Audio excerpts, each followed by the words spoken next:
Hello guys, welcome और welcome back to my channel. तो कल हम लोग रिप्रोडक्शन तक पढ़े थे। आज हम लोग का टॉपिक है मेटाबॉलिज्म। तो मेटाबॉलिज्म क्या होता है? मेटाबॉलिज्म होता है किसी भी चीज़ का टूटना या फिर किसी भी टूटा हुआ चीज़ का जुड़ करके एक होना।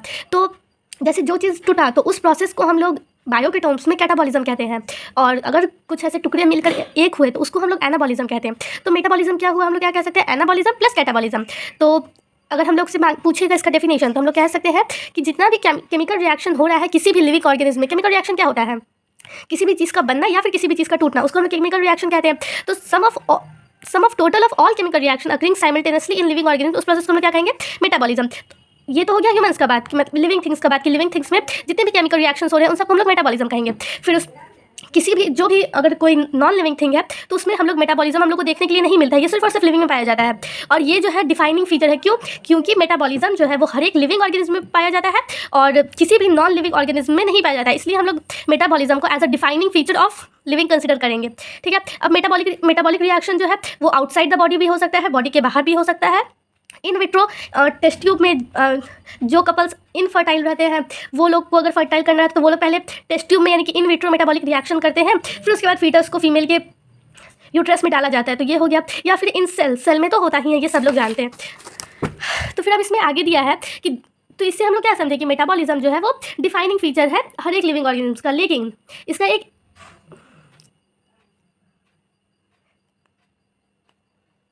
मेटाबॉलिज्म जो है वो डिफाइनिंग फीचर है हर एक लिविंग ऑर्गेनिज्म का बिना किसी एक्सेप्शन के। क्योंकि जो इन विट्रो में अगर मान के चलिए हम लोग ये सोचते हैं कि इन विट्रो में अगर कोई वैसा कुछ केमिकल रिएक्शन मेटाबॉलिज्म हो रहा है तो वो नॉन लिविंग है। तो टेस्ट ट्यूब ना नॉन लिविंग है, लेकिन उसमें जो अगर कोई रिएक्शन हो रहा है वो तो लिविंग है। जैसे हम लोग टेस्ट ट्यूब में अगर कोई रिएक्शन कर रहे थे, इन विट्रो कर रहे हैं, इन विट्रो फर्टिलाइजेशन, तो फिर उसके बाद तो एक लिविंग ही बनेगा ना, तो इसलिए उसका होना उसमें ज़रूरी है। ठीक है।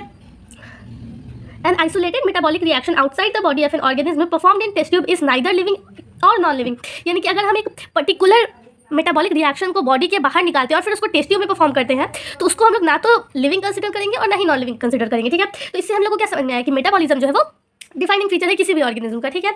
अब है कि जो कॉन्शियसनेस है, एबिलिटी टू सेंस इन्वायरमेंट, मतलब कि कैसे वो लोग इन्वायरमेंट को रिस्पॉन्ड देते हैं। तो ये तो हम लोग जानते हैं कि जितने भी लिविंग ऑर्गेनिज्म है वो सारे सेंस करते हैं इन्वायरमेंट को। कुछ अगर कुछ उनको वैसा अलग सा लगता है तो उसको वो रिस्पॉन्स करते हैं। और किसी भी नॉन लिविंग थिंग्स को आप कुछ भी कर दीजिए तो वो लोग कुछ भी सेंस नहीं कर पाते हैं। तो इसीलिए कॉन्शियसनेस भी जो हुआ वो भी डिफाइनिंग फीचर हुआ हर एक लिविंग ऑर्गेनिज्म का, चाहे वो बैक्टीरिया हो या चाहे वो एकदम सिंपल फॉर्म का बैक्टीरिया हो या बहुत ही ज़्यादा कॉम्प्लेक्स फॉर्म का ह्यूमन्स हो। उन दोनों में एबिलिटी होता है इन्वायरमेंट को सेंस करने का, इसलिए वो डिफाइनिंग फीचर है किसी भी ह्यूमंस का। अब आता है स्टिमुलस। स्टिमुलस क्या होता है? तो स्टिमुलस हुआ एनी चेंज इन फिजिकल और केमिकल इन्वायरमेंट में कोई भी फिजिकल चेंज हो या केमिकल चेंज हो उसको हम लोग स्टिमुलस कहेंगे। स्टिमुलस में क्या होता है? हम लोग को अगर कोई चीज़ फील होता है तो वो तो हम लोग के सेंस ऑर्गन से ही फील होता है। अगर हम लोग को कोई चीज़ अगर गर्म लगता है तो वहाँ पे हम लोग का स्किन जो है वो एज अ सेंस ऑर्गन काम करता है। ऐसे बहुत सारे, ये तो ऑलमोस्ट सब लोग जानते होंगे। और स्टिमुलस की वजह से ही जितना भी केमिकल्स जो हमारे बॉडी में आता है उन सबको हैंडल करने का काम स्टिमुलस ही करते हैं। अब आता है फोटोप्रियोडिज्म। फोटोप्रियोडिज्म क्या होता है? ये इन seasonal breeders in both plants and animals. जैसे कुछ कुछ प्लांट्स और एनिमल्स होते हैं जो सीजनली ब्रीड करते हैं, मतलब कि वो through out the year breed नहीं करते, वो through out the year reproduction नहीं करते, वो एट अ पर्टिकुलर टाइम में ही करते हैं। तो उस वाले प्रोसेस को हम लोग क्या कह देंगे कि वो फोटोप्रियोडिज्म है। अब सेल्फ कॉन्शियसनेस क्या होता है? वो सिर्फ और सिर्फ ह्यूमन्स में पाया जाता है, वो सारे लिविंग ऑर्गेनिज्म का डिफाइनिंग फीचर नहीं होता है।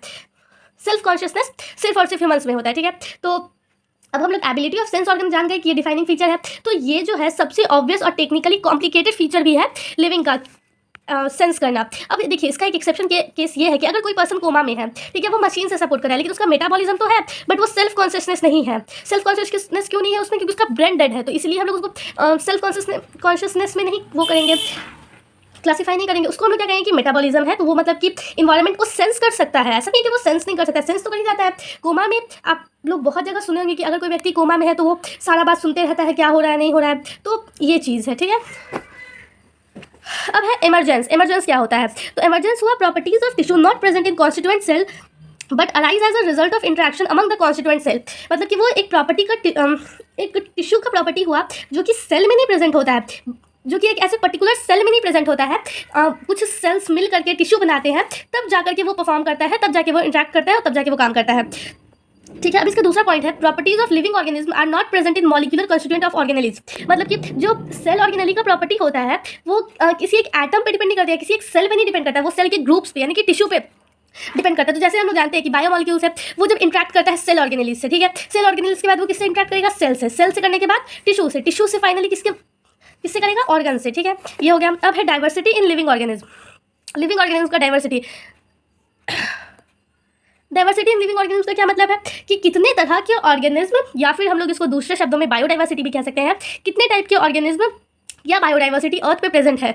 1.7 to 1.8 मिलियन जो है वो सिर्फ डिस्क्राइब हुए हैं। अभी इतने ही आप समझ लीजिए कि इतने ही अभी डिस्कवर होना बचे हुए हैं। तो IUCN 2004 के according slightly greater than 1.5 million species है। अगर कोई आपसे पूछेगा कि अभी प्रेजेंट में कितना है बायोडाइवर्सिटी, तो हम लोग उसका आंसर लगाएंगे 1.7 to 1.8 मिलियन। बट अगर कोई पूछेगा कि IUCN 2004 के अकॉर्डिंग, और उसमें ऑप्शन रहेगा कि अप्रॉक्सीमेटली 1.5 मिलियन स्पीसीज या फिर ग्रेटर दैन 1.5 मिलियन स्पीसीज, तो उसमें हम लोग ग्रेटर दैन 1.5 मिलियन स्पीसीज करेंगे, ठीक है।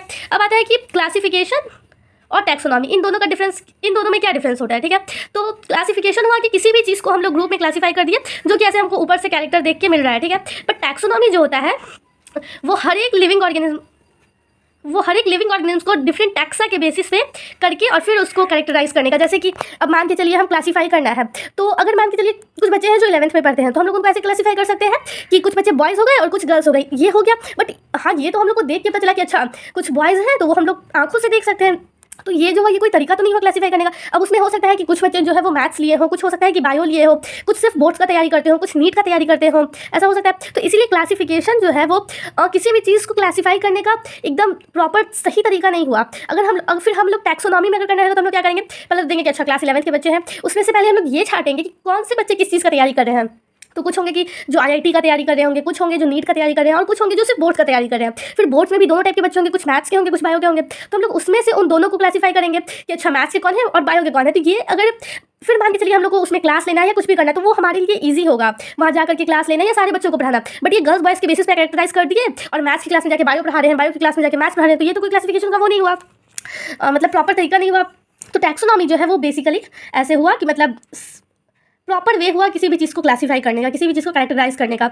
अब जो टैक्सोनॉमी है वो टर्म कौन दिए थे, AP डी कैंडोले, ठीक है। अब इसका बहुत बार फादर भी पूछता है कि इसके फादर कौन थे, तो इसके फादर थे कैरोलस लीनियस, ठीक है। Carolus Linnaeus is the father of taxonomy, ये हम लोग को याद रखना है, ठीक है।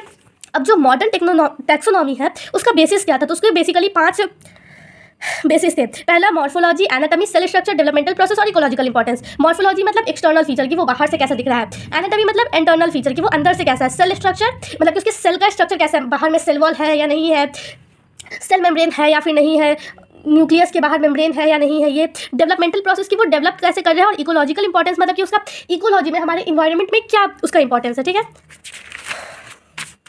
अब है यहाँ पे प्रोसेस ऑफ टैक्सोनॉमी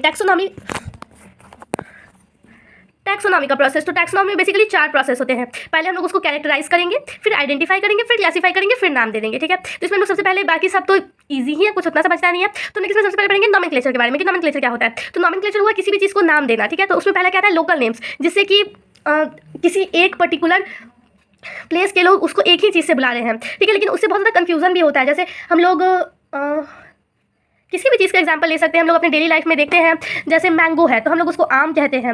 हो सकता है कि किसी दूसरी कंट्री में उसको आम ना कह के कुछ और कहते होंगे, तो ये कन्फ्यूजन क्रिएट करता है। वही साइंटिफिक नेम क्या हो गया कि एक ऑर्गेनाइजेशन है वही उसका नामकरण करती है, और जितने भी साइंटिस्ट होते हैं वो सब उस एक पर्टिकुलर नेम से ही उसको जानते हैं, उस फ्रूट को या उस लिविंग थिंग्स को, ठीक है। जैसे हम लोग जो हैं मैंगो को मैंगो कहते हैं, हो सकता है मैंगो को हम लोग आम कहते हैं, बट कहीं आप बाहर जाइएगा, अमेरिका के साइड जाइएगा, तो वहाँ वो लोग आम तो नहीं कहेंगे, वहाँ वो लोग मैंगो कहेंगे। तो ऐसे बहुत कन्फ्यूजन होने लगा। तो फिर वो साइंटिस्ट क्या किए, एक पर्टिकुलर ऑर्गेनाइजेशन बनाए, उसमें वो लोग लिविंग थिंग्स को एक नाम देने लगे, साइंटिफिक नाम। जैसे हम लोग मैंगो को कहते हैं मैग्नीफेरा इंडिका, ये तो हम लोग लोकल नेम्स में नहीं कहते। और हम लोग अगर किसी मान के चलिए फल की दुकान में गए, वहाँ बोले कि मैग्नीफेरा इंडिका दीजिए, वो तो कुछ समझेगा नहीं, ठीक है। तो इसका यूज़ सिर्फ और सिर्फ साइंटिस्ट ही करते हैं, ठीक है। अब साइंटिफिक नेम में हम लोग को पढ़ना है बाइनोमियल नोमेनक्लेचर, ठीक है। तो बाइनोमियल नोमेनक्लेचर जो है वो कौन दिए थे, कैरोलस लीनियस, ठीक है। बाइनोमियल मतलब बाई मतलब 2, नोमियल मतलब वर्ड्स। तो बाइनोमियल नोमेनक्लेचर हो गया words with name with 2 words. For example Mangifera indica, जिसमें मैग्नीफेरा जो है वो जेनस है और इंडिका जो है वो स्पेसीज है या स्पेसीज एपिथेट है। हम लोग लिन लास्ट में लगा सकते हैं, ये पूरी तरीके से ऑप्शनल है, इसका कोई वो नहीं है। इसमें देखिए हम लोग से ये पूछ सकता है कि इसको लिखते कैसे हैं, तो ये ऑलवेज कैपिटल लेटर से स्टार्ट होता है और ये स्मॉल लेटर से, और ये जो है, और हमेशा ये दोनों जो है लैटिन फॉर्म में लिखा जाता है। अगर बुक में लिखा जाएगा तो उसको लैटिन के फॉर्म में थोड़ा टेढ़ा करके लिखा जाएगा, बट जब हम लोग उसको हैंड रिटन लिखते हैं तो हम लोग उसको अंडरलाइन कर देते हैं। बट जो लास्ट में ऑथर का नेम लिखते हैं इसमें ऐसा कुछ ज़रूरी नहीं है, ठीक है। अब इसको लिखने का क्या रूल्स है जिसको हम लोग याद कर सकते हैं। प्यार इलू इलू एक सॉन्ग ही है ऐसा। तो पी से क्या हो गया, प्रिंटेड या फिर रिटन इन, आई से इटैलिक्स, एल से लैटिन लैंग्वेज में लिखेंगे या लैटिनाइज, और यू से कि हम लोग उसको अंडरलाइन करके रखेंगे दोनों वर्ड्स को सेपरेटली, ठीक है। तो अब है कि प्लांट्स का जो साइंटिफिक नेम है वो कौन देते हैं, वो देते हैं international code for botanical nomenclature, और एनिमल्स का international code for zoological nomenclature. ये याद रखना है, ये बहुत ज़्यादा इंपॉर्टेंट है, ये कभी भी किसी भी एग्जाम में पूछ देगा। ICBN की जगह ICNB कर देगा, इंटरनेशनल की जगह नेशनल कर देगा, कुछ भी कर सकता है। तो इसलिए ये याद रखना जरूरी है, प्लांट्स के लिए बोटानिकल और एनिमल्स के लिए जूलॉजिकल, ठीक है।